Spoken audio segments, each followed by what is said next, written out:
Y te quiero preguntar ahora por el origen de la vida, porque me parece muy curioso que las religiones musulmanas e hinduistas, por ejemplo, coinciden en que el origen de la vida es el agua. Sin embargo, luego el cristianismo decimos que el origen de la creación de Dios y de todo es la palabra, ¿no? Que luego se convierte en verbo y tal. Pero quiero dejar ahora a un lado el punto de vista espiritual y religioso y nos centramos en el biológico. El origen de la vida desde el punto de vista biológico, ¿cómo se da? Pues mira, la vida desde el punto de vista biológico se da a partir de la luz.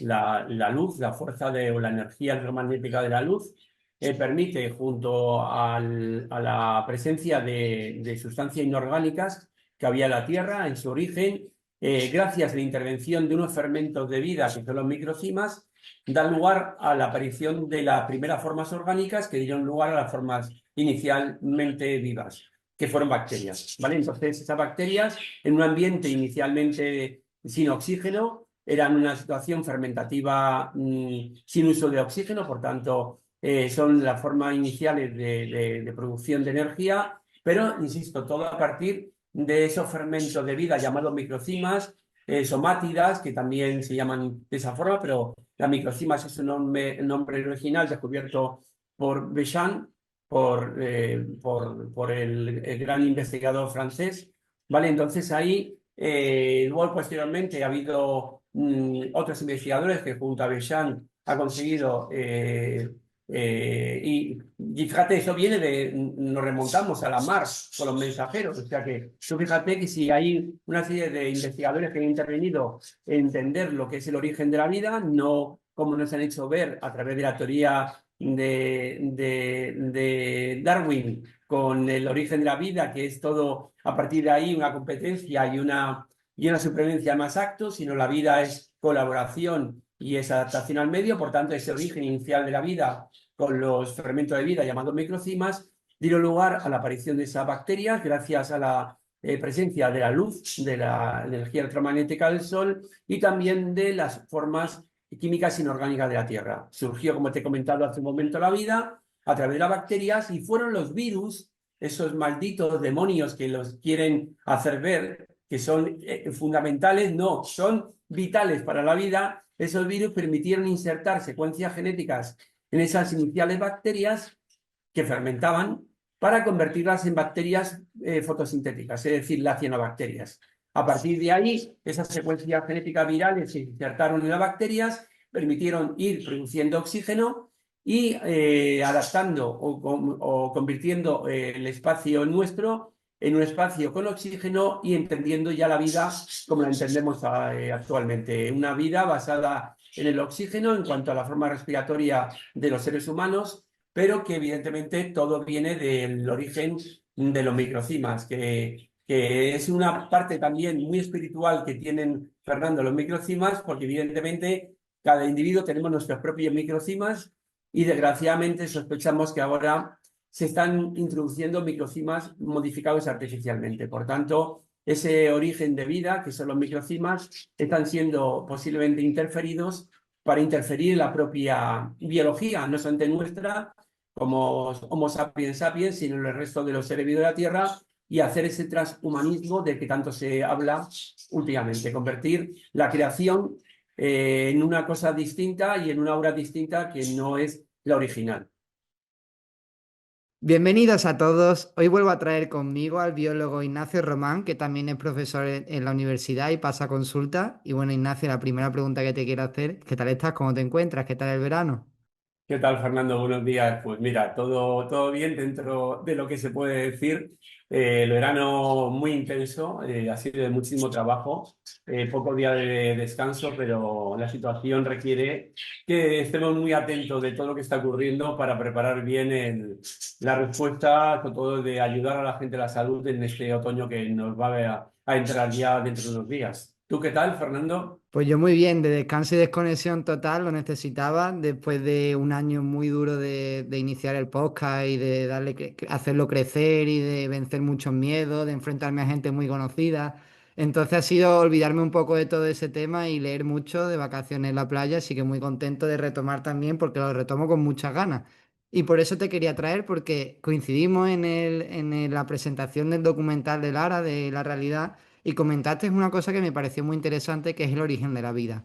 del cual te preguntaré después, pero ya que estamos hablando del verano, te quiero preguntar, que esto lo hemos hablado antes de la entrevista, pues que han echado un montón de cosas por el aire, que no podemos mencionar la palabra porque la censuran en YouTube, pero te quiero preguntar cómo lo han hecho y por qué.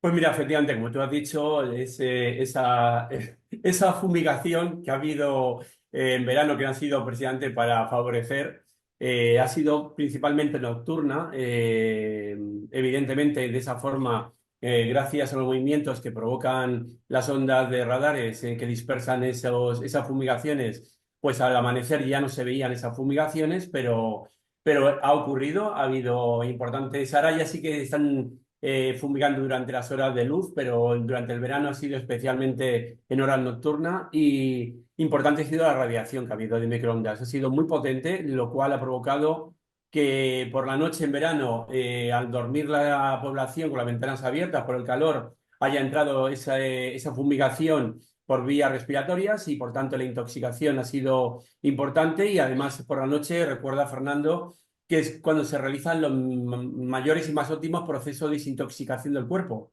Si encima te están intoxicando, ni siquiera se puede llevar a cabo una buena desintoxicación.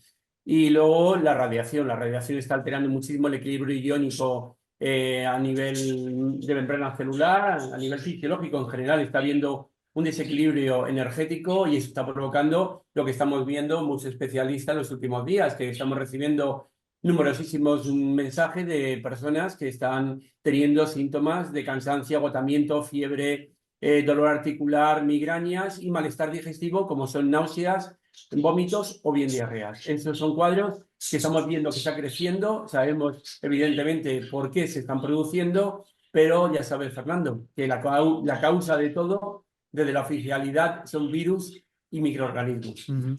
Te quiero preguntar si estas enfermedades que está teniendo la gente ahora y estos problemas, estos síntomas, también se daban antes en la época de verano, o esto es algo nuevo. No, no, es lo mismo. Dependiendo de los tóxicos, que son prácticamente los mismos, los que está habiendo en estas fumigaciones, incluyendo el herbicida glifosato, que es impresionante, que ya no solamente estamos hablando de metales pesados, sino metales como pues aluminio, berilio, cadmio, aluminio, etcétera, arsénico, sino también está entrando ese herbicida llamado glifosato, que evidentemente sabemos el efecto disruptor que realiza, no solamente en la formación endógena de vitamina D, y la vitamina D es una vitamina súper importante, diría vital, porque sin ella no podríamos vivir, que se fabrica a partir del colesterol de la piel por la acción del rayo ultravioleta, pues eso se ve interferido, el glifosato interviene bloqueando las rutas de biotransformación de la vitamina D que se fabrica en el cuerpo a nivel de esas rutas bioquímicas en el hígado y en el riñón, y además el glifosato es básicamente el aminoácido glicina modificado. Y ese glifosato que entra a la formación de proteínas, entre ellas el colágeno, el glutatión, imitando, hackeando a la glicina, provoca la formación de un colágeno aberrante, lo cual va a producir alteración a todos los niveles, muscular esquelético, a nivel tejido conectivo, al nivel del vaso sanguíneo, que está revestido de colágeno, también a nivel del aparato digestivo, pero también del glutatión, que es el antioxidante maestro del cuerpo, lo cual provoca un descenso de la capacidad antioxidante del organismo, que estamos viendo ahora mismo esas consecuencias que está viendo Fernando en estos últimos días. Muchas personas seguramente se preguntan, oye, ¿y la radiación cómo nos afecta al cuerpo? Porque la radiación, ¿a qué afecta? ¿Al campo electromagnético que emitimos? ¿A la propia célula? ¿A qué afecta? Mira, la radiación altera los equilibrios iónicos en el cuerpo, abre canales de calcio, por ejemplo, a nivel celular, lo cual permite entrar de forma inadecuada el calcio al interior de la célula, lo cual puede producir o la muerte de la célula o una activación de la proliferación celular que evidentemente facilita la formación de un cáncer. También produce alteración en la producción de óxido nítrico, lo cual va a producir una alteración en la presión arterial, en la circulación sanguínea. Date cuenta que el corazón no es una bomba mecánica, es un órgano eléctrico. La sangre no circula por el aparato circulatorio a través de un bombeo mecánico, sino de un movimiento eléctrico. Y para que se realice ese movimiento eléctrico, tiene que haber una capa de agua estructurada, agua en forma de gel, que recubre la pared interna que dan, del vaso sanguíneo que está en contacto con la sangre para que esa carga negativa que tiene esa agua estructurada, que se fabrica gracias a la acción fundamentalmente de los rayos infrarrojos y rojos del sol, que nos incide a nivel celular, produciendo en nuestras calderas energéticas, las mitocondrias, agua estructurada, pues esa agua estructurada pues va a forrar literalmente ese glucocálix, ese glucocálix que forma parte del interior de la capa interna e insisto en contacto con la sangre del vaso sanguíneo.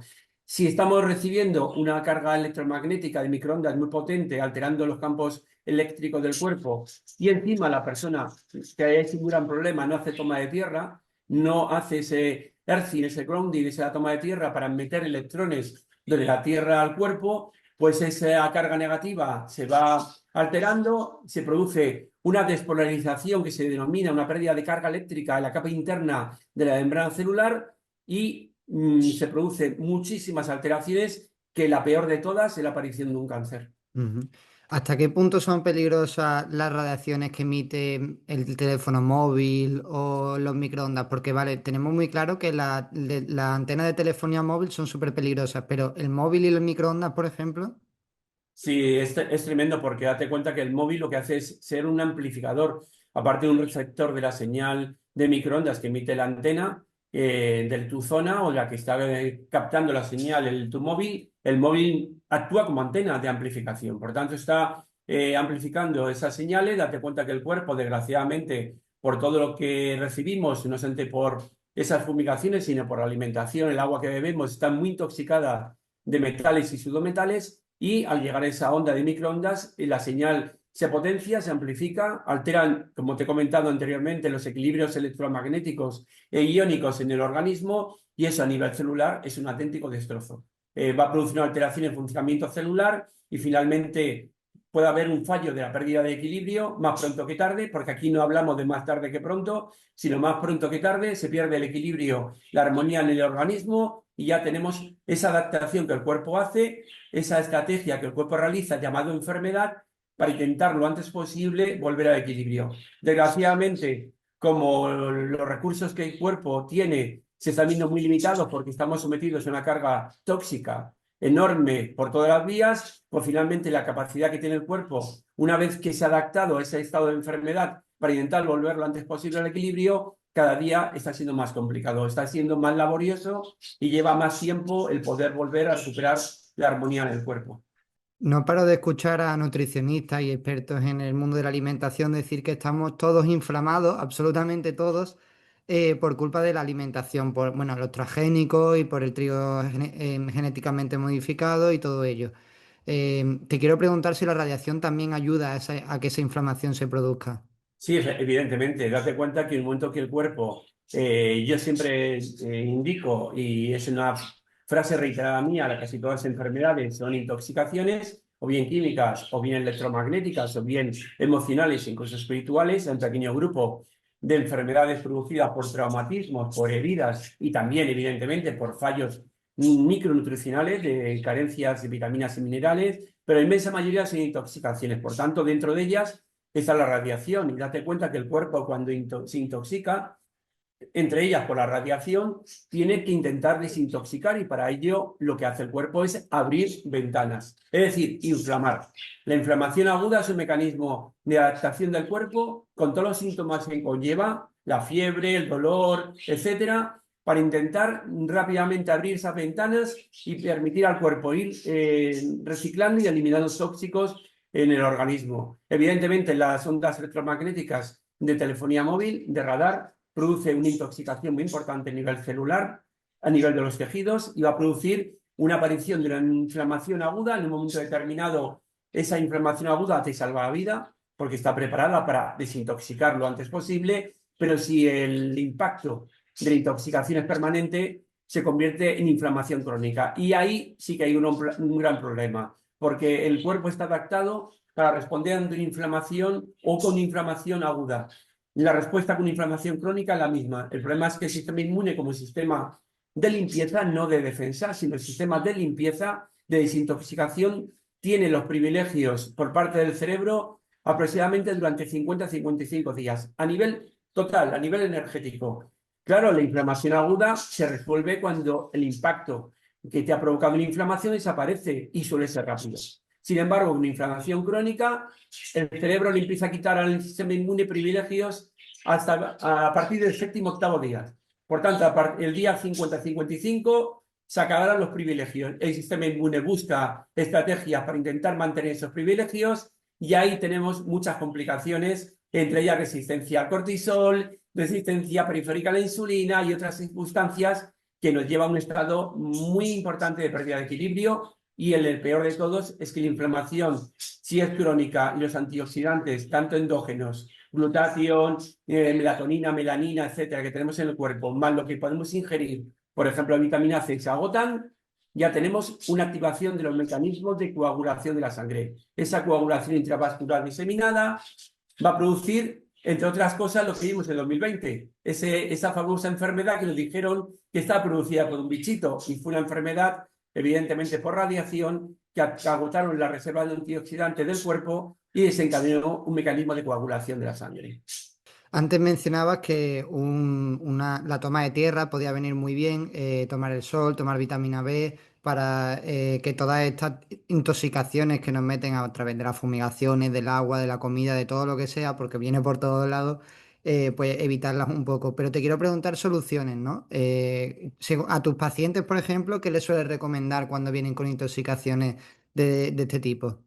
Mira, es muy importante entender la causa de lo que está ocurriendo, porque si no, desgraciadamente la medicina convencional, como la mayoría de los dogmas son equivocados y sabemos que casi todo es mentira, pues el aprendizaje que tiene un especialista es el que le han dicho, que está basado, la mayor parte de ellos, en media mentira, en media verdad, son mentiras absolutas, y por tanto hay que entender la causa. Mira, en mayo, en junio, tuvo también mucha incidencia de estas fumigaciones y estos en radares y de telefonía móvil, hubo un disparo de incidencia de las llamadas alergias.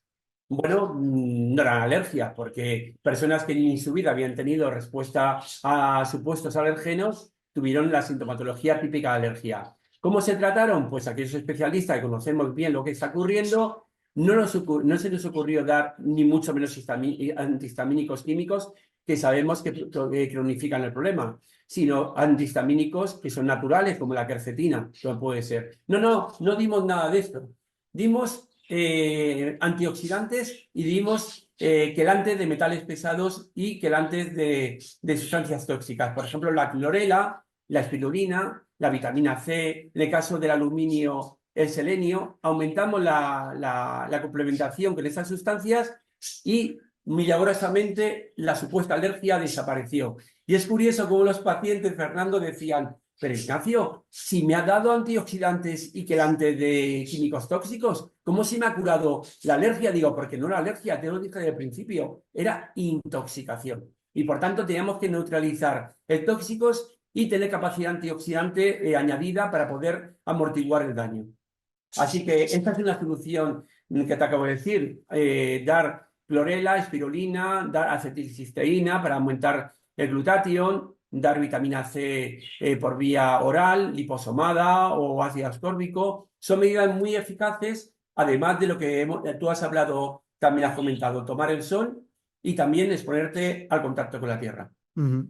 Me imagino que también, como muchas enfermedades, su origen es emocional, el contacto con las personas y los demás también puede venir muy bien. Y te quiero preguntar, relacionado a este tema, si crees que si una persona está equilibrada emocionalmente y sus emociones no son ni muy fuertes ni muy bajas, si esa persona puede llegar a enfermar por intoxicación también.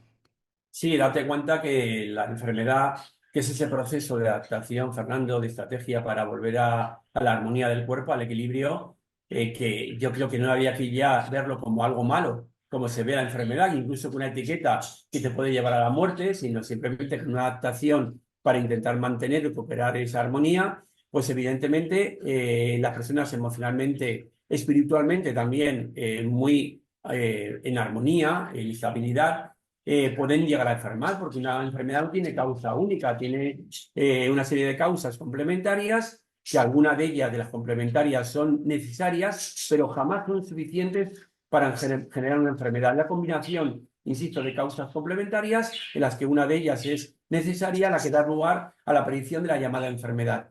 Evidentemente puede haber una serie de causas químicas, electromagnéticas, a pesar que la persona tenga una estabilidad emocional muy importante para que finalmente te rompa ese equilibrio y desarrolle la persona ese cambio adaptativo hacia la enfermedad.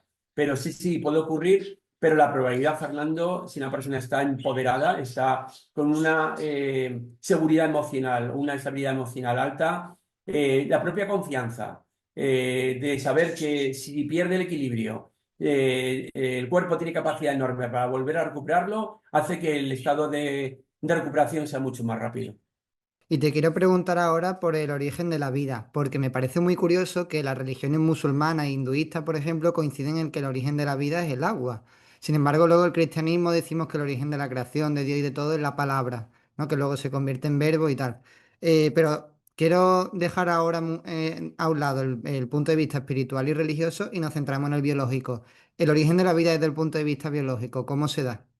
Pues mira, la vida desde el punto de vista biológico se da a partir de la luz. La luz, la fuerza o la energía electromagnética de la luz, permite, junto a la presencia de sustancias inorgánicas que había en la Tierra en su origen, gracias a la intervención de unos fermentos de vida, que son los microcimas, da lugar a la aparición de las primeras formas orgánicas que dieron lugar a las formas inicialmente vivas, que fueron bacterias, ¿vale? Entonces, esas bacterias en un ambiente inicialmente sin oxígeno, eran una situación fermentativa sin uso de oxígeno, por tanto, son las formas iniciales de producción de energía, pero, insisto, todo a partir de esos fermentos de vida llamados microcimas, somátidas, que también se llaman de esa forma, pero las microcimas es un nombre original descubierto por Béchamp, por el gran investigador francés, ¿vale? Entonces ahí,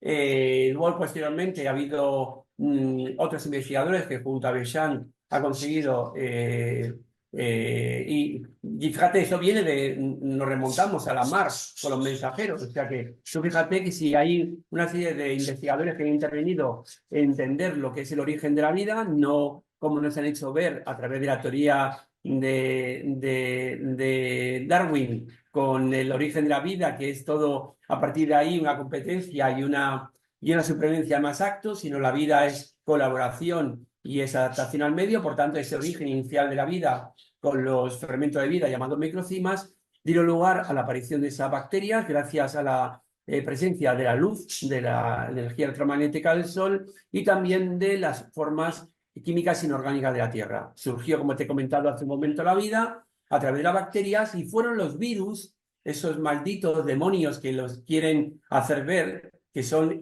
fundamentales, no, son vitales para la vida. Esos virus permitieron insertar secuencias genéticas en esas iniciales bacterias que fermentaban para convertirlas en bacterias fotosintéticas, es decir, las cianobacterias. A partir de ahí, esas secuencias genéticas virales se insertaron en las bacterias, permitieron ir produciendo oxígeno y adaptando o convirtiendo el espacio nuestro en un espacio con oxígeno y entendiendo ya la vida como la entendemos actualmente. Una vida basada en el oxígeno en cuanto a la forma respiratoria de los seres humanos, pero que evidentemente todo viene del origen de los microcimas, que es una parte también muy espiritual que tienen, Fernando, los microcimas, porque evidentemente cada individuo tenemos nuestros propios microcimas y desgraciadamente sospechamos que ahora se están introduciendo microcimas modificados artificialmente. Por tanto, ese origen de vida, que son los microcimas, están siendo posiblemente interferidos para interferir en la propia biología, no solamente nuestra, como Homo sapiens sapiens, sino en el resto de los seres vivos de la Tierra, y hacer ese transhumanismo del que tanto se habla últimamente, convertir la creación en una cosa distinta y en una obra distinta que no es la original. Te quiero preguntar porque me ha parecido muy curioso que el origen de la vida sea la luz. ¿Cuál es el origen de la luz? A lo mejor esto es algo más físico que biológico y la respuesta me la tiene que dar un físico, pero a lo mejor la conoces, ¿no? Claro, es muy complejo porque date cuenta que pensamos que el Sol es un condensador de energía, realmente no es el productor de la propia luz solar. Además, si tú veas las distintas evoluciones en cuanto a las teorías de la forma de la Tierra, estamos hablando de la Tierra estática y la Tierra redonda, la Tierra pelota. Pues evidentemente se piensa que cómo es posible que la Luna y el Sol tengan el mismo tamaño a la vista tuya y mía. ¿No será que están a la misma distancia y son del mismo tamaño? Que no están tan lejos el Sol como se dice y no es pues una emisor de energía electromagnética, sino un condensador y la energía viene de otra fuente distinta, que a saber dónde puede estar. Esos son enigmas, son hipótesis que surgen, que no lo sabemos, pero evidentemente esa energía que a ti y a mí nos llega como seres vivos es la que nos permite vivir. Y está claro que el origen de nuestra vida fue a través de esa transformación que hicieron los microclimas, aprovechando esa energía electromagnética y aprovechando la presencia de elementos químicos inorgánicos, cuando ya a partir de ahí se crearon las moléculas orgánicas y posteriormente las primeras formas de vida. Pero la energía procede de una fuente que no sabemos realmente cuál es, que posiblemente, insisto, el condensador, el transformador, es un punto intermedio, el Sol. Teniendo en cuenta que el origen de la vida es la luz, eso quiere decir que no puede haber vida en el sistema solar si no le llega la luz, ¿no? Y eso me imagino que en otra galaxia igual no puede haber vida si no hay esa fuente de luz.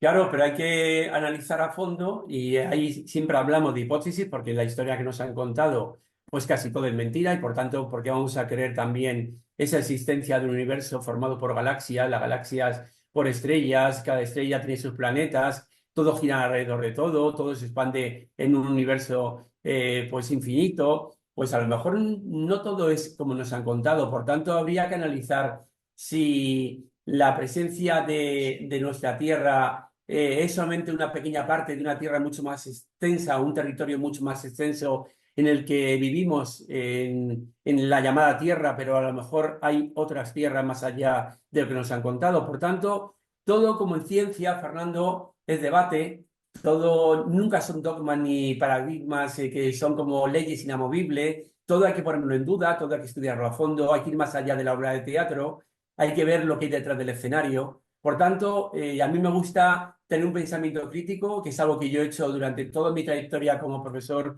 universitario, como investigador, y siempre cuando hay pruebas que ponen en duda una teoría tiene que cumplirse al 100%, si no se cumple al 100%, está claro que la teoría no tiene que ser establecida como un dogma, y por tanto hay que intentar, con esas pruebas que refutan la teoría, volver a establecer nuevos experimentos, nuevos ensayos, nuevas investigaciones que te hagan descubrir aquello que hasta ese momento no había sido descubierto. Ujú. Sí, además es que, claro, la visión de cómo funciona la vida y el universo ha ido cambiando y evolucionando a lo largo de la historia. ¿Y quién nos dice que este es el final de esa evolución, de esa visión, ¿no? Seguramente dentro de 1000 años tendrán otra visión del universo y de la vida diferente a la nuestra. Eso me da algo de esperanza en el sentido de que no tenemos razón en todo y que es imposible también tenerla, ¿no? Que siempre va a haber algo nuevo que descubrir y algo nuevo que cambiará pues todo el paradigma que pensamos de cómo son las cosas. Te quiero preguntar ahora por la perfección del cuerpo, ¿no? Porque el otro día con Sergio Mejía me decía, el sistema inmunológico funciona perfectamente, entonces lo único que hay que hacer es ayudarlo a desintoxicar, como hablabas tú, y a volver al equilibrio. No hay que hacer nada más. Pero sin embargo, los transhumanistas lo que quieren es meternos máquinas dentro del cuerpo para perfeccionarnos cuando el cuerpo ya es perfecto de por sí. ¿Por qué crees o crees que alguna máquina dentro del cuerpo puede ayudarnos a esa perfección del cuerpo? Mira, es algo muy importante que yo siempre me gusta aclararlo, el sistema inmune, que siempre digo yo y Sergio también, evidentemente, defiende el mismo conocimiento que tenemos sobre lo que es el sistema inmune, es un sistema de limpieza, de desintoxicación, de reciclaje, de mantener el equilibrio interno, esa armonía interna. Pero evidentemente el sistema inmune, conceptualmente, se ha hablado siempre que hay dos sistemas inmunes, un sistema inmune innato, que se nace con él, que no genera memoria, que responde siempre a la misma forma y que está formado por una serie de barreras fisicoquímicas, la piel, las mucosas, la microbiota, células inmunes, como son los fagocitos, los macrófagos, monocitos, etcétera, etcétera. Y luego tenemos un sistema inmune adaptativo, que sí que genera memoria, que va aprendiendo, que genera dos tipos de respuestas, una respuesta inmune adaptativa celular, fundamentalmente citotóxica, que va a reciclar aquellas células que han sido dañadas, un sistema inmune adaptativo humoral químico que se basa en anticuerpos, en pegatinas que el cuerpo va colocando en esas bolsas de basura que va sacando de la célula para poder desintoxicar o aquello que nos entra directamente marcarlo, señalizarlo para poder ser reciclado y eliminarlo, pero se olvida los inmunólogos en la mayoría de los casos, yo he escuchado muy pocos inmunólogos que lo comenten, que es el sistema inmune conductual. El sistema inmune conductual es un sistema inmune que está atento a todo lo que ocurre en el exterior. Está viendo a través de los ojos, está oliendo a través de la nariz, está degustando a través de lo que nos entra por la boca, está sintiendo por todos los señalizadores o receptores sensibles del sistema nervioso que tenemos en la piel. Es decir, es un sistema que nos permite percibir lo que hay fuera y poder tomar una estrategia de respuesta frente a lo que estamos percibiendo. ¿Qué está ocurriendo? Que si tú estás neuromodulando o estás modulando o estás alterando simplemente con radiación esa percepción, estás alterando la respuesta de desintoxicación del cuerpo. Por tanto, es muy importante que si nos quieren modificar, nos quieren neuromodular, va a haber una incorrecta, una dirigida respuesta adaptativa del sistema inmune hacia lo que estamos percibiendo. Por tanto, no vamos a ver la realidad que realmente está ocurriendo, sino la que nos quieren contar. Pero creo que el ser humano puede llegar a adaptarse a cualquier tipo de situación. Esto lo decían todos los psicólogos, de que la mente es capaz de adaptarse a cualquier tipo de situación. Claro, el cuerpo es otro tema distinto. Mi madre también es médico y me dice, yo creo que llegaremos a algún momento en el que nos adaptaremos a la cantidad de radiación a la que estamos sometidos y el cuerpo será capaz como de asumirla, sin que eso suponga un problema. ¿Tú crees que esto llegará a pasar algún día? Sí, ya ha ocurrido. De hecho, el tiempo no es lineal, es circular. Y todo lo que estamos viendo ahora ya ha ocurrido anteriormente. Ya ha habido momentos de mucha intoxicación en la historia de la vida en la Tierra y los seres vivos se han adaptado a esos tóxicos y han sobrevivido no por la supervivencia del más acto, sino por adaptación al cambio. Y han colaborado entre ellos, cosa que ahora nos quieren quitar. Nos quieren quitar la colaboración entre todos los seres vivos que hay en la Tierra con nosotros, porque nos quieren hacer ver que está lleno de enemigos, que la naturaleza está llena de microbios, de virus, de parásitos, hasta de artrópodos, de insectos que nos pueden picar y transmitir enfermedades, y la vida no es así. La vida es adaptación. Por tanto, como ha habido otros periodos muy tóxicos de la vida de la Tierra, por ejemplo, el más cercano que tenemos, la revolución industrial. Estamos hablando del siglo XVIII, siglo XIX, por tanto es un cambio que tuvo que hacer el cuerpo, el organismo humano, por ejemplo, con la presencia del arsénico en la revolución industrial por la combustión del carbón. Ese arsénico produjo una cantidad enorme de afectaciones respiratorias. ¿Qué dijeron? Que era tuberculosis. Fue la etiqueta, la condena, como yo me gusta hablar, la etiqueta, el diagnóstico que le hicieron a las personas. ¿Le echaron la culpa a quién? A una bacteria, al Mycobacterium tuberculosis. Y no, era un proceso de desintoxicación que el cuerpo realizaba como consecuencia de la presencia de arsénico en las vías respiratorias. ¿Quién colaboraba con esa desintoxicación? Pues esa bacteria, es decir, ese bombero. Y sin embargo, Fernando le echaron la culpa de una tuberculosis, como en el siglo XX la polio, le echaron la culpa a un virus. Y no, fue producido por el uso indiscriminado del DDT, un insecticida en los campos de cultivo, en las playas, en los sitios donde había aguas estancadas o lagunas, y luego posteriormente también la presencia del arseniato de plomo y el arseniato potásico, que eran dos herbicidas, insecticidas que se combinaron su uso con el DDT. Por tanto, la eliminación del uso del DDT fue quien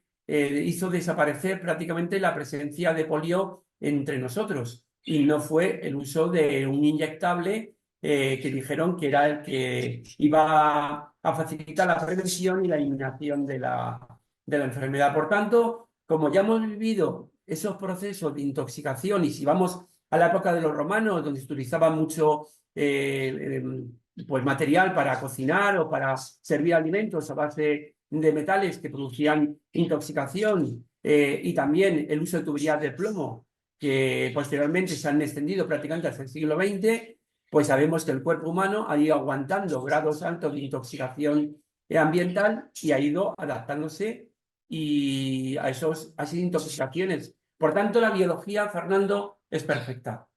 Y tenemos que dejar que la biología consiga esas estrategias, implantarlas, desarrollarlas para que el cuerpo vuelva a recuperar el equilibrio. Por tanto, tu madre tiene razón como médico que un día el ser humano conseguirá adaptarse a esas ondas tan importantes de radar y telefonía móvil que tenemos ahora, pero han sido muy rápidas e implantadas y todavía no ha dado tiempo a esa adaptación. Claro, el cambio todavía no ha podido ser posible, sí. Eso es. Quiero preguntarte ahora el origen de la vida desde el punto de vista espiritual, porque sé que eres una persona profundamente espiritual también.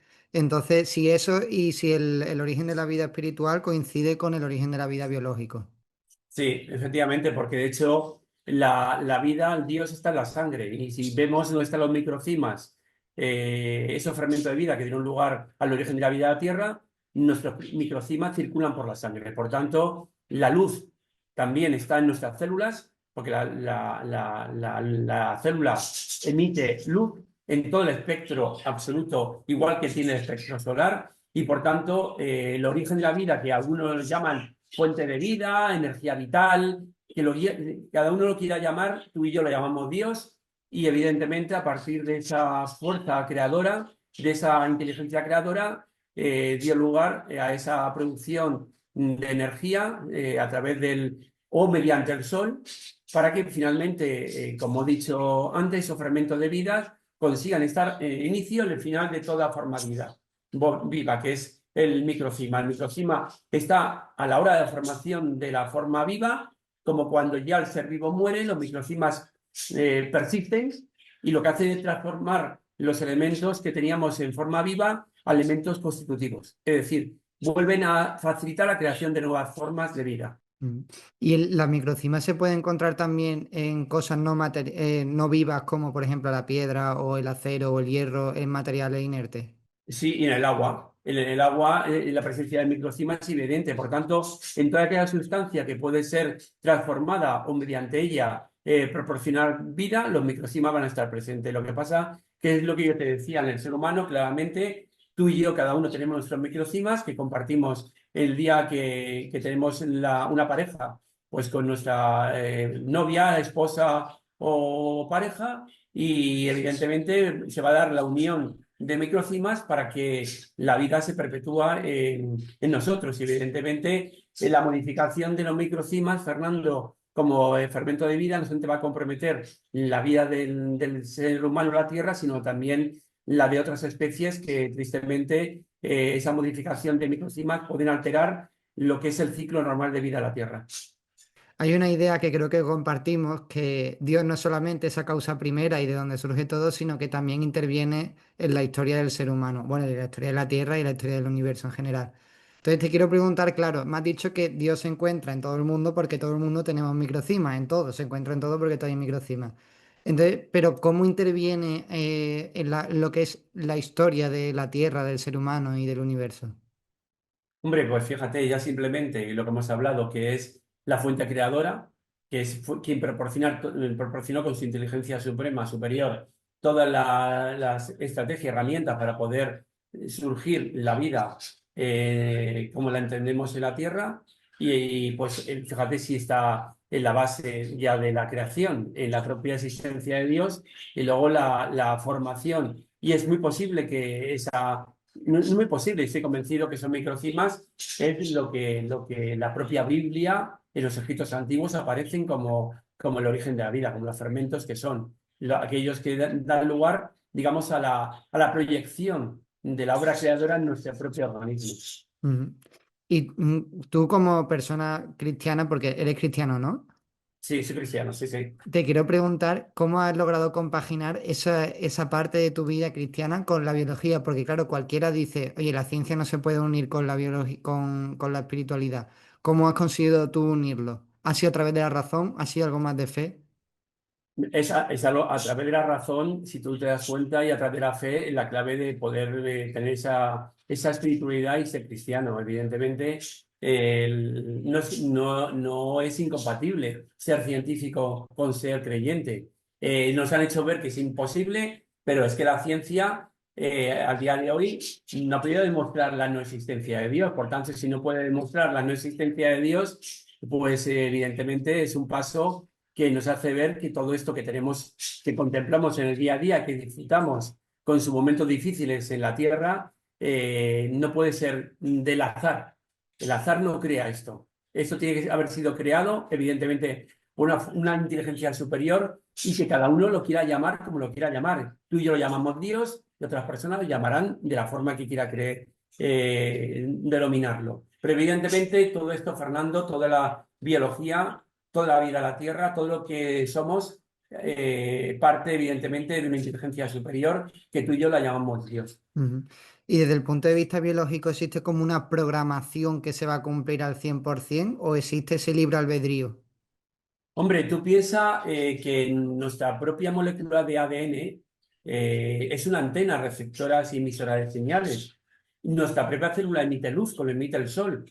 Y si hemos hablado que el sol puede ser un condensador de energía, como puede ser un transformador de energía, como en nuestra propia célula, porque la mitocondria, como caldera energética, me gusta a mí más llamar, más que caldera de formación de energía, caldera de transformación de energía, la energía química que viene de la luz y viene también electromagnética, viene de los alimentos, de los enlaces químicos de los alimentos, pues igual que ese sol transforma una energía que procederá de la fuente original, que es Dios, pues nuestras células también sirven como un pequeño sol que están dentro de nosotros y nuestro propio DNA está emitiendo luz, por tanto, igual que lo hace el sol. Fíjate si somos fuente también de creación. Mm.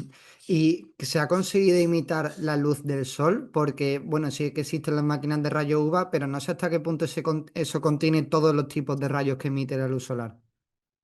Mira, el espectro solar se puede imitar, la potencia de electromagnética de cada frecuencia no.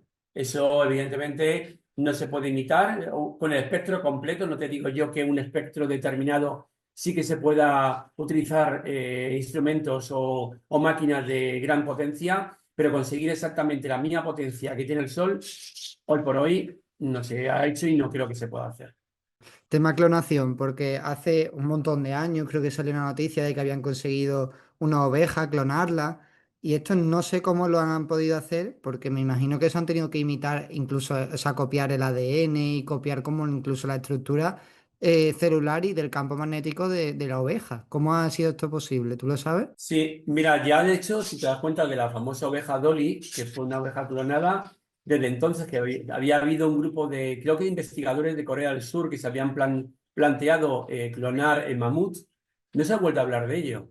Por tanto, vamos a ver si todo aquello que nos dijeron también fue verdad o fue mentira, la clonación como posibilidad, evidentemente, como mecanismo celular sí que existe, pero el hacerlo con la garantía sobre la durabilidad de un individuo clonado que pueda ser clonado, yo lo pongo en cierta duda. Pues por eso te digo que esas técnicas que intentan pues recrear o superar la obra de Dios, yo creo que eso no va a tener gran viabilidad como lo hemos visto con la oveja Dolly y todos los ejemplos que nos han dicho de clonación, que han tenido gran cantidad de problemas de salud, porque evidentemente la creación viene a partir de la fusión de dos células, en el caso de la célula eucariota nuestra, a través de los gametos se ve claramente, un espermatozoide y un óvulo se unen y esa unión, fíjate Fernando, esa unión del espermatozoide y el óvulo genera luz. La unión, la propia fecundación genera una explosión de luz. Por tanto, la luz es la vida. Fíjate. ¿Y crees que el ser humano será capaz de crear vida sin realizar, por ejemplo, bueno, ya lo consigue, ¿no? Pero me refiero sin que sea uno un espermatozoide y un óvulo, como crear una máquina con sentimiento y que tenga vida? ¿Eso podrá ser posible desde el punto de vista biológico algún día? Mira, el propio cáncer se produce un embrión aberrante en un cuerpo sano. En un tejido afectado por intoxicación, el cáncer tiene que haber, para que se produzcan tres causas necesarias y en todo caso muchas veces insuficientes, que es una intoxicación en ese terreno, ese tejido en el que va a dar lugar posteriormente un cáncer. Tiene que haber un conflicto biológico que suele ser emocional y espiritual, y tiene que haber una célula totipotencial, llamada madre, germinal, que dé lugar a un cigoto. Un cigoto que se dé lugar posteriormente a un crecimiento de un embrión aberrante, que es el cáncer. Es una caldera incineradora de tóxicos, no es nada más ni nada menos eso del cáncer, que incluso yo le quitaría la palabra apelativo de enfermedad o la adjetivación de enfermedad, porque el cáncer es una adaptación, una estrategia del cuerpo para intentar recuperar el equilibrio, la armonía en un tejido intoxicado, sujeto ese tejido, ese órgano, a un conflicto biológico asociado a ese órgano, y además, evidentemente, que haya en ese tejido una célula capaz de transformarse en un embrión. Por tanto, ha habido la unión de un espermatozoide y un óvulo. Ha habido una célula germinal, un cigoto, que ha dado lugar posteriormente, por una serie de circunstancias químicas y emocionales, o electromagnéticas emocionales, a un cáncer, a un embrión aberrante, a un incinerador de tóxicos en ese tejido. ¿Cómo una persona puede saber si la enfermedad que ha desarrollado se debe a un factor físico, material, o se debe a un factor emocional o espiritual? ¿Eso se puede autodiagnosticar uno o debe acudir a un especialista? Hombre, sobre todo cuando uno hace un trabajo retrospectivo, cuando uno analiza las circunstancias, cuando uno ve lo que ha ocurrido en su vida, analiza su historia de vida y entiende la salud de la medicina, el especialista, por ejemplo, que está con el paciente de otra forma distinta, todo encaja. Es como un puzzle que todas las piezas finalmente encajan. ¿Cuántas veces hemos visto pues un conflicto de pareja en un cáncer de mama, en una mujer diestra, la mama derecha? Cuando ha tenido conflicto con la pareja en meses o años atrás, o por ejemplo, cuando ha tenido una situación difícil con los padres o con los hijos y ha sido afectada de un cáncer de la mama izquierda. Es que en el 100% de los casos se cumple, y se cumple también en melanomas, y se cumplen también en cáncer de pulmón asociado a un miedo a morir. Es que, si te das cuenta, las enfermedades, la parte emocional, la parte espiritual, el conflicto biológico, están muy relacionados y con un factor de peso muy importante, o un peso específico muy importante. Evidentemente, ¿es la causa única? No. Tiene que haber otras causas para que se desarrolle ese cambio que el cuerpo hace adaptativo para intentar recuperar el equilibrio. Pero si uno analiza todo lo que ha ocurrido en la historia del paciente, finalmente Fernando entiende el paciente y el clínico se lo explica por qué se dio ese paso el cuerpo con ese diagnóstico llamado enfermedad, en el caso más preocupante llamado cáncer, para intentar recuperar ese equilibrio, esa armonía en el terreno. Y el paciente lo entiende y es una forma muy óptima para intentar recuperar rápidamente el equilibrio. Si el paciente lo entiende y entiende que es una estrategia del organismo, tiene más posibilidades ese paciente de recuperar antes ese equilibrio. ¿Y se puede curar, por ejemplo, una emoción con algún acto físico? Curar, más que curar, es entenderla. Es que la emoción, Fernando, y el trauma hay que entenderlo. Yo no me gusta hablar de manejarlo, o sea, el gestionarlo. Un trauma, una emoción hay que gestionarla, hay que entender la causa de ese trauma, de esa emoción. Y a partir de ahí integrarla en tu día, por qué ha ocurrido, qué sentido tenía esa emoción, ese trauma, para intentar entender por qué ocurrió, por qué te ha ocurrido ese paso que dio el cuerpo para intentar recuperar el equilibrio que se llamó enfermedad, y a partir de ahí se resuelve la situación.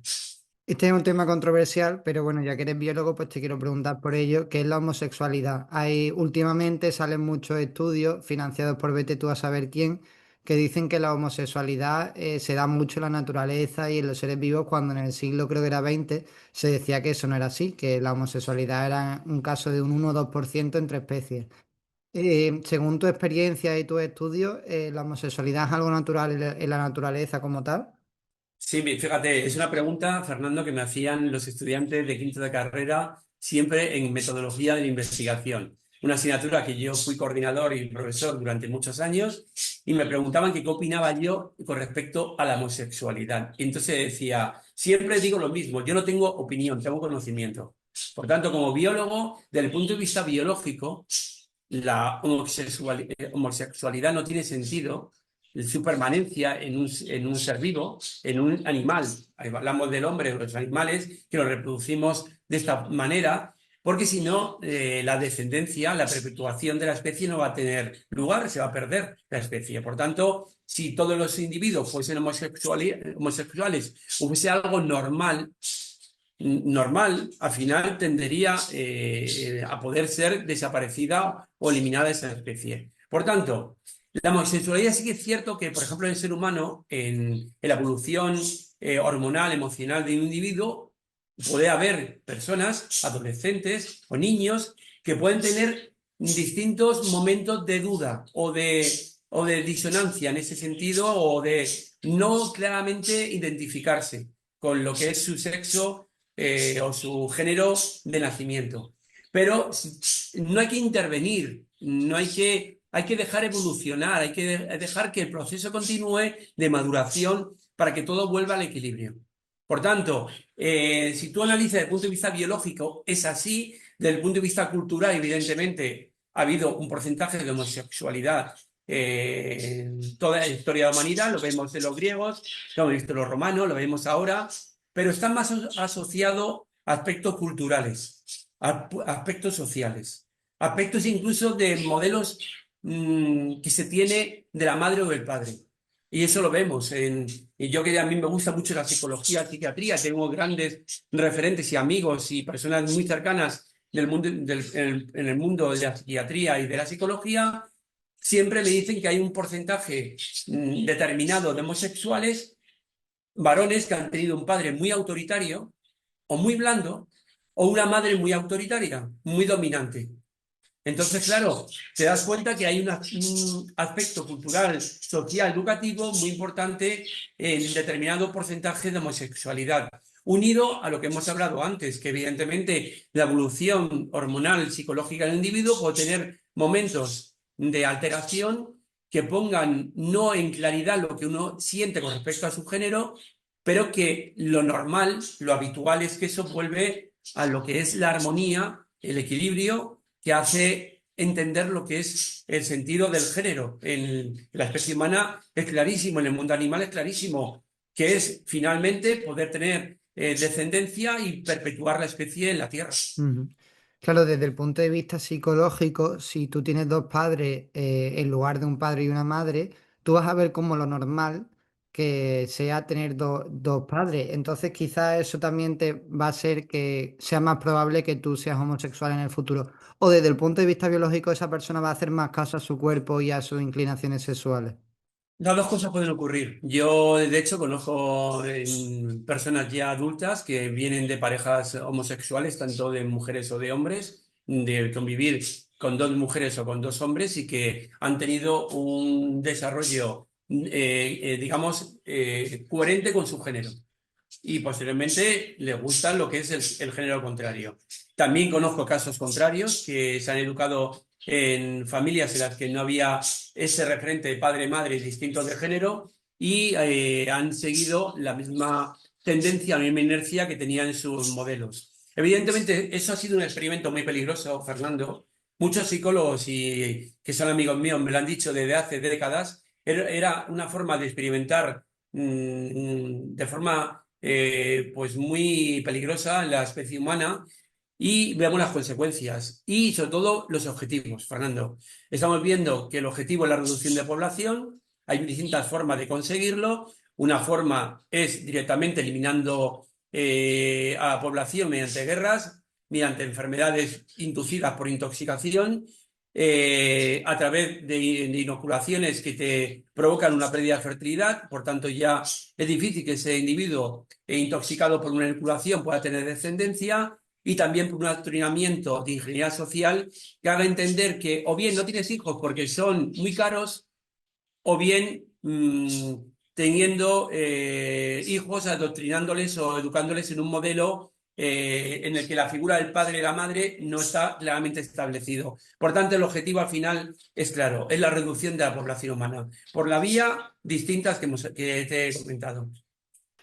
Hace un tiempo entrevisté a un sacerdote que me decía, ha cambiado muchísimo lo que es la sociedad española porque antes la gente se refería a España como la católica España. Y sin embargo somos ahora mismo el país donde se promueve pues el aborto, la homosexualidad, la eutanasia, cosas que pueden parecer anticristianas. Evidentemente no estoy diciendo que debamos volver al modelo anterior, creo que hay que evolucionar la situación actual y darle una vuelta a todo lo que está ocurriendo, pero es que me parece que el cambio ha sido muy rápido, de repente ver normal lo que antes no se veía normal y ver como anormal lo que antes se veía normal. ¿Cómo han podido hacer esto? A través de la ingeniería social, evidentemente, pero ¿qué herramientas han utilizado para ello? Han utilizado, evidentemente, los programas educativos escolares. Ha habido un entrenamiento desde el aula. Yo, como profesor universitario, lo he vivido en los últimos 20 o 30 años, cómo te llegan los estudiantes ahora en primera carrera, cómo te llegaban hace 20 años. Es completamente distinto. Lo ves en el aula, la actitud en el aula, no solamente a nivel lo que hablamos de posibilidad de homosexualidad o de enfermedades, en el caso de intoxicaciones o de enfermedades autoinmunes o de alergia y tal, también en educación, también en comportamiento, en el saber estar. Se han perdido muchos valores morales. Esto ha ocurrido cíclicamente, Fernando, porque cuando uno estudia la historia de España y lo estudia por historiadores libres de pensamiento y no sometidos al dogma, te das cuenta que el español ha sido muy dócil siempre. Es cierto que tiene mucho aguante cuando revienta, revienta y es capaz de dar la vuelta a la tortilla, pero una vez dada la vuelta a la tortilla no se acuerda del dirigente que le produjo ese problema. Y vuelve a caer en las garras de los mismos dirigentes, gobernantes, jefes de estados que llevaron a la ruina a la población. Vuelven a confiar, a poner su responsabilidad o su vida en manos de terceros, en este caso de dirigentes políticos y jefes de estados, y lo hemos visto claramente en el régimen 78. Desde el régimen 78 de partidos políticos hasta ahora ha habido una degradación absoluta, no solamente de la economía, sino de las libertades, de los valores morales y espirituales de España, en España, y estamos viendo las consecuencias ahora. Estamos en una ruina social, espiritual, económica y sanitaria tremenda, y todavía, y como digo yo, Fernando, la mayor parte de la población, desgraciadamente, sigue aplaudiendo a las 8, sigue siendo el miembro del rebaño que el pastor le lleva a pastar cada vez con peor pasto todos los días, hasta que un día el dueño del rebaño diga al pastor que hay que llevar al rebaño al matadero. Y no se está dando cuenta la mayor parte del ciudadano que está ocurriendo esto. Lo peor creo que no es esa persona dormida, sino la persona que sabe, por ejemplo, que el pinchito es malo y aún así se pincha. Sí, Eso me sí. parece súper incongruente. Pero ahí juntamos la ignorancia útil de muchos ciudadanos a la disonancia cognitiva. Es decir, tú has confiado en alguien que te han contado que tú pensabas que era verdad y es una mentira, y te están contando, por otro lado, personas diversas que lo que te contaron era mentira, ¿y en qué confías? Pues al final te das cuenta que el daño lo tienes, pero sigues confiando en el dirigente o en el clínico o en el gobernante o en el jefe de Estado que te engañó. Sigues confiando porque al final el ser humano es así. Y desgraciadamente también hay mucho cómplice necesario para que finalmente este plan de reducción de población se esté llevando a cabo. Porque si no fuese por la cantidad de ignorantes útiles y de cómplices necesarios que hay, los que están dando este golpe de Estado, como digo yo, a nivel mundial, no tendrían ninguna posibilidad. Hay mucha gente que propone huir de la ciudad, de irse al campo, alejarse de todo lo que tenga que ver con la radiación, el ruido y tal. Sin embargo, aquí veo un problema muy grande y es que una persona cambia cuando tiene un ejemplo, ¿no? O sea, me refiero, porque yo he cambiado y evolucionado, porque he visto a mis padres que son personas evolucionadas o he tenido maestros en los que he visto un ejemplo de cómo se puede llegar a ser. Entonces me parece un poco inútil el hecho de huir, porque si lo que queremos es cambiar la sociedad, debemos estar junto a las personas que queremos que evolucionen o cambien y tal, que luego evidentemente ellos tienen la libertad de cambiar y evolucionar cuando quiere y cada uno tiene su ritmo. Entonces, quiero preguntarte tu opinión respecto a esto. ¿Crees que deberíamos huir de las ciudades o deberíamos mantenernos para ayudar a que ese cambio se produzca en las personas?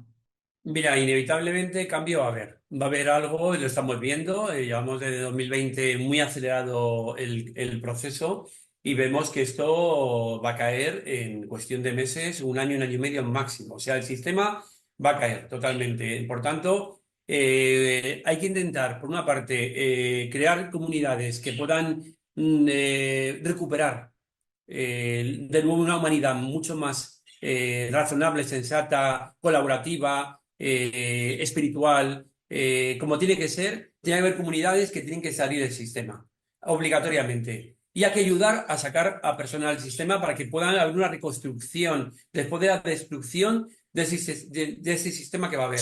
Pero evidentemente eso no quita a que estemos ayudando en la salud y que cualquier persona que quiera salir del sistema, haya personas que ayuden a salir del sistema para que estemos todos los que estamos realizando esta labor en primera línea hasta el último momento para intentar cambiar a mayor porcentaje de personas los pensamientos o yo te diría más el comportamiento. Es decir, que haya un despertar más masivo con un compromiso de real con ese conocimiento y que podamos juntar un porcentaje de 8 o 10% de población total que sea comprometida y despierta. Por tanto, es necesario que estemos en primera línea, además de ayudar o poder ayudar a otras personas a salir del sistema. Tenemos que estar ahí hasta el último momento intentando conseguir revertir el proceso. Si no lo conseguimos, pues habrá un determinado grupo de población que cuando el sistema caiga, se destruya, haya podido conseguir salir del sistema y poder reconstruir una nueva humanidad. Y ese es el objetivo. Mm. Hay un tema muy escabroso que no se suele hablar en todo lo que es la disidencia, el mundo alternativo, el mundo que dice estar fuera del sistema, que es que hay personas dentro de este mundo también que intentan aprovecharse. Entonces, claro, si intentamos crear un sistema y ahora hay gente intentando aprovecharse, pues o sea, va a surgir otra vez el mismo sistema y al final será corrupto y tal. Quiero preguntarte cómo podemos identificar a esas personas de las que debemos tener cuidado, incluso en el mundo alternativo, de fuera del sistema y tal. ¿Cómo la identificamos? Sí, mira, en lo que estamos viviendo en 2020, la famosa disidencia controlada. Personas que en la mayoría de las cosas comparten un discurso que estamos con conocimiento defendiendo muchos, pero en otras mantienen a la población en el redil. Es decir, tienen un discurso en aspectos ambiguos. Por ejemplo, se ha visto con el bicho.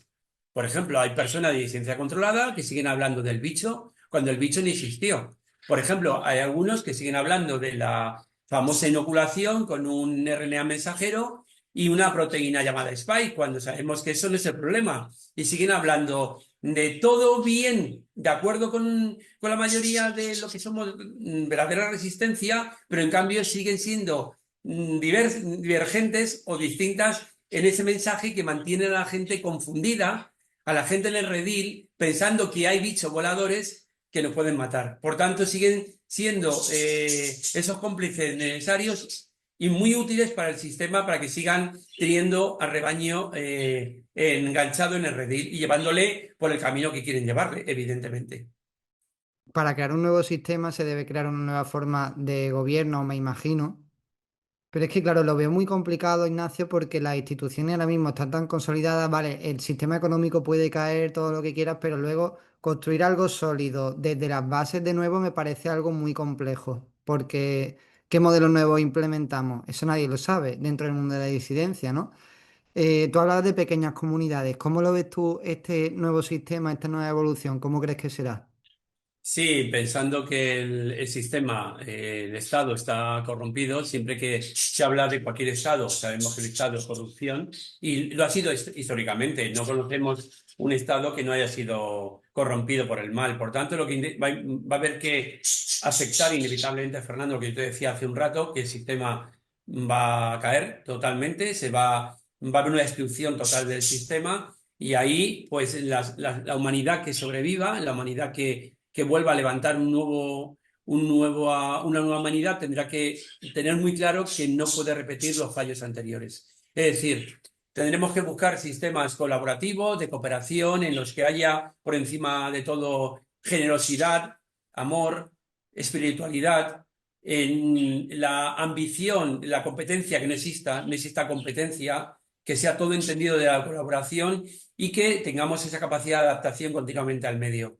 Por tanto, yo creo que es la clave de poder entender lo que puede ser la nueva humanidad, una unidad desde el amor y desde la colaboración.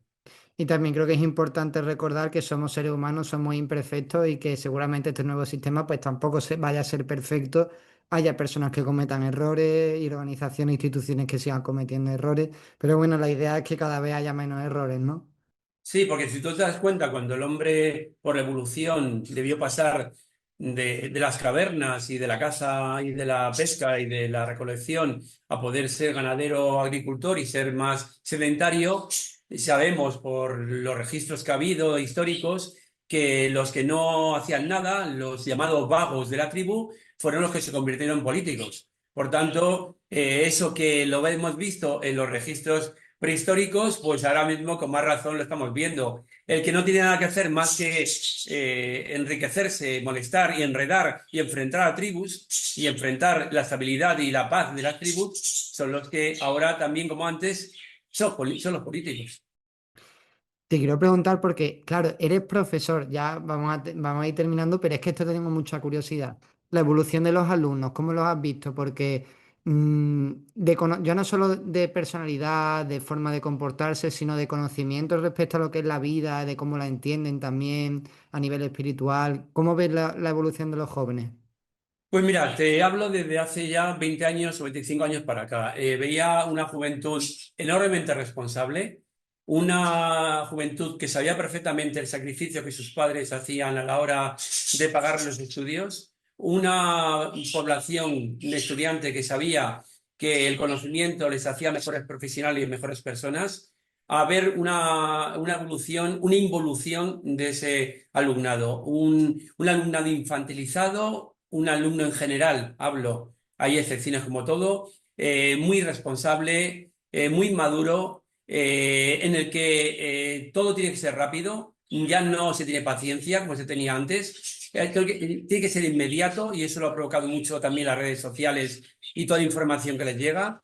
Eh, Dar poco valor al sacrificio y sí al pelotazo, es decir, a conseguir todo rápido, abundante y si es posible con la trampa, pues todo se puede justificar. Por tanto, lo que yo veía inicialmente de la típica trampilla, de la chuletilla en papel o de mirar al compañero en un examen a convertirse en un copieteo por pinganillos, por telefonía, por mensajería y por tecnología, que ni si somos capaces, las universidades, de poder tener tecnología para poder estar por encima de eso, pues fíjate lo que he ido viendo. Y luego a nivel del conocimiento, había mayor pensamiento crítico, Fernando, había mucho más curiosidad hace años que hay ahora. Ahora quieren simplemente sacar el aprobado y si puede ser copiando mejor, sacar el título para lo antes posible, ponerse a trabajar, ganar dinero y vivir en plan ocioso.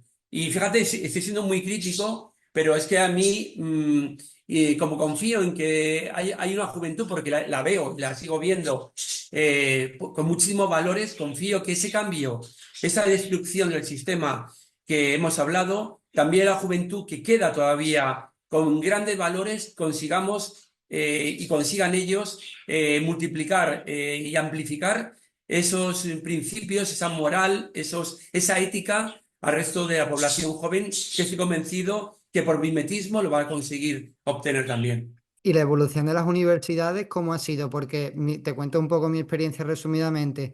Yo pensaba que la universidad te enseñaba un trabajo y luego me encontré que no era así. Que obtenía mucho menos conocimiento válido, real, que luego podía aplicar en la vida real del que pensaba que iba a obtener, por no decir que era casi nulo. La mayoría de todo lo que aprendí ha sido de forma autodidacta a lo que al trabajo se refiere y al mercado laboral se refiere. ¿Tú cómo lo ves esto en las universidades? Pues mira, las universidades fueron creadas como escuela de pensadores. Por tanto, el sentido era ese. Luego se han convertido en una escuela de profesionales y fundamentalmente técnicos. No se piensa, solamente se memoriza una serie de conceptos, de teorías que la mayor parte de ellas son mentiras, Fernando. No se enseña realmente de la escuela de primaria ni en high school, de secundaria, en universidad, lo que es realmente útil para el ser humano. Por ejemplo, a nivel de economía, no se les enseña verdadera economía. No se enseña, evidentemente, verdadero herramienta de salud y, mejor dicho, de prevención. No se enseña la verdadera alimentación que debe realizar el ser humano. No se les enseña las leyes que deberían ellos defender para no ser engañados por las autoridades y los políticos, incumpliendo las propias leyes y deberían enseñar de las escuelas ese tipo de herramientas que nos enseña. Por tanto, hemos pasado de tener escuelas para formar verdaderas personas con pensamiento crítico a tener escuelas, universidades de adoctrinamiento para tener un rebaño muy bien adoctrinado, que sea obediente y, por tanto, que haga lo que el sistema quiere que haga. Mm. Y como último mensaje a la audiencia, Ignacio, ¿qué te gustaría decirle? Pues mira, yo como siempre digo, el bien triunfa, Fernando, sobre el mal. Entonces, hay que confiar totalmente, hay que tener esa confianza, esa fe, que finalmente tengamos una verdadera humanidad, una nueva humanidad, que el sistema que está corrompido, podrido, la sociedad está podrida, va a ser reciclada hacia una situación mucho más llena de ventajas, de felicidad, de amor, de oportunidades, y por tanto ese es el mensaje que me gustaría a mí dejar.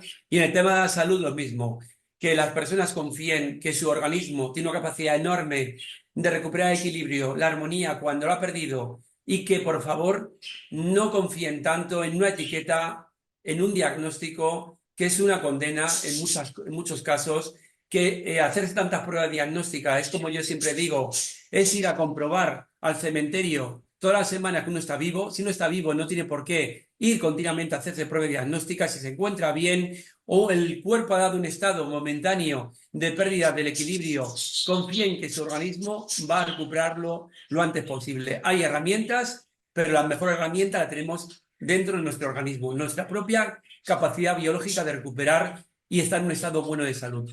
Hay una cosa que has dicho que es lo del tema de si estás bien, no te hagas un diagnóstico.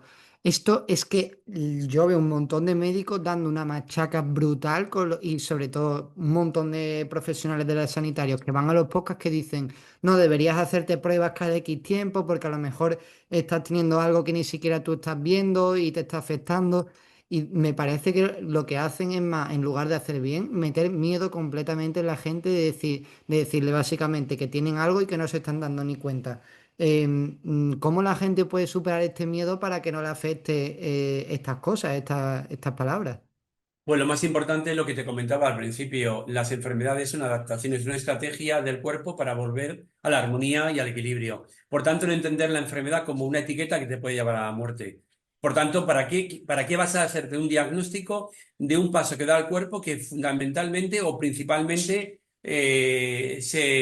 se resuelven más pronto que tarde? Mira, la propia hipertensión arterial. La hipertensión arterial es un aviso que te da el cuerpo que en algún tejido, algún órgano, está habiendo algún problema porque no está llegando suficiente oxígeno. Lo primero que tienes que entender es que tienes que cuidar tu corazón, porque el corazón no es una bomba mecánica, pero el corazón sí que es un almacén de sangre que, a través de una corriente eléctrica, electromagnética, permite que llegue sangre, que la acumule, que a través de diferencias de presión de válvulas logre sacarla de nuevo al circuito y por corriente eléctrica vaya circulando el cuerpo la sangre por más de los 15.000 kilómetros que tiene recorrido la línea o los vasos sanguíneos del cuerpo. ¿Cómo un órgano de apenas 600, 800 gramos por bombeo mecánico va a llevarte una sangre a través de un circuito con tantos kilómetros? Pues hay que entender que si hay una presión arterial que se detecta al clínico alta, que te hace análisis de sangre y se detecta un colesterol alto, una LDL alta, son mecanismos que tiene el cuerpo de estrategia para recuperar el equilibrio. Aumenta la presión porque a determinados tejidos, órganos, no le está llegando oxígeno suficiente. Por tanto, lo mejor es reducir el vaso sanguíneo. Y para reducir el vaso sanguíneo de calibre, de diámetro, pues ahí tiene estrategia el cuerpo, como fabricar una LDL colesterol, un colesterol que reduce el calibre, aumenta la presión, y para que finalmente, si tú cuidas tu corazón y lo recuperas el funcionamiento correcto de esa bomba que no es mecánica, puedas de nuevo volver al equilibrio. ¿Y qué ocurre, Fernando? Que el médico le diagnostica hipertensión, en un análisis de sangre, si sale colesterol total alto y la LD alta, le pone estatinas, le pone un antihipertensivo y como no se ha preocupado el paciente y menos porque el clínico le ha dicho de cuidar su corazón, más pronto que tarde el problema se va a agudizar. Ujú. Pues muchísimas gracias, Ignacio, por todo tu conocimiento y sabiduría y sobre todo tu tiempo compartido conmigo. Espero que esta entrevista le haya servido a la gente y haya aprendido algo.